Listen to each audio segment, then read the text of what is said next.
เรื่องที่งามตาในนาก็เกี่ยวงามดี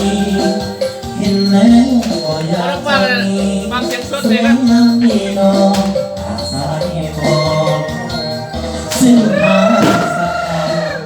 สว่างงามตาเดี๋ยวนี้ได้พัฒนาพานำพาทุกด้านเข้มแข็งเราจะจบกันวันสวยงามสร้างแท้ให้ทองแดงกลายเป็นทองคำก็ยอดเขาสีดำรับเลิศลำนอหาใครของคำมามีใบหน้าใหม่ทุกคนหน้าตาแจ่มใสพอเมื่อหายไปสดใสเข้ามาในน้ำมีปลาในนาก็ยังมีเขาสมดังผู้งามว่าเราน้ำกับเขาเป็นของคู่กันอยากมีอยากมาเป็นเคยเมืองทาอยากมาทุ่งม่วงสาห่วงใส่บาตรให้บุญนำพาหากมีบุญวาสนา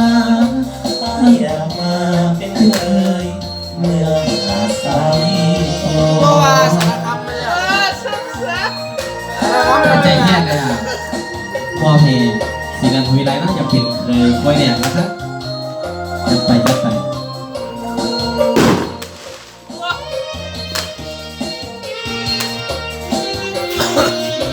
ว่าอะไรเอาบักเลือกผู้ชายโอ้เอาไปซ้อมเลย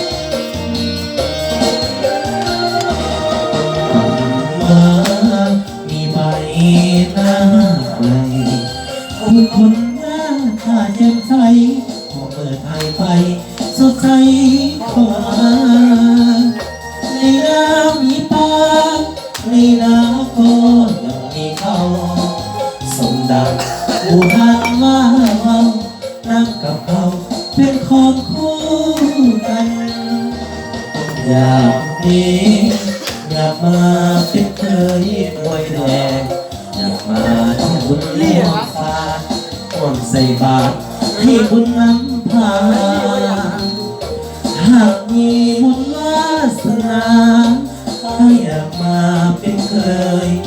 รวยแดงนักเลย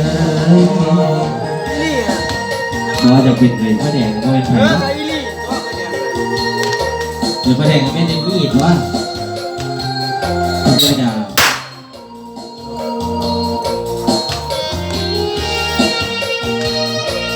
เอาเด็กน้อยผู้ใดมาเล่นนะเขาไปอีกเลย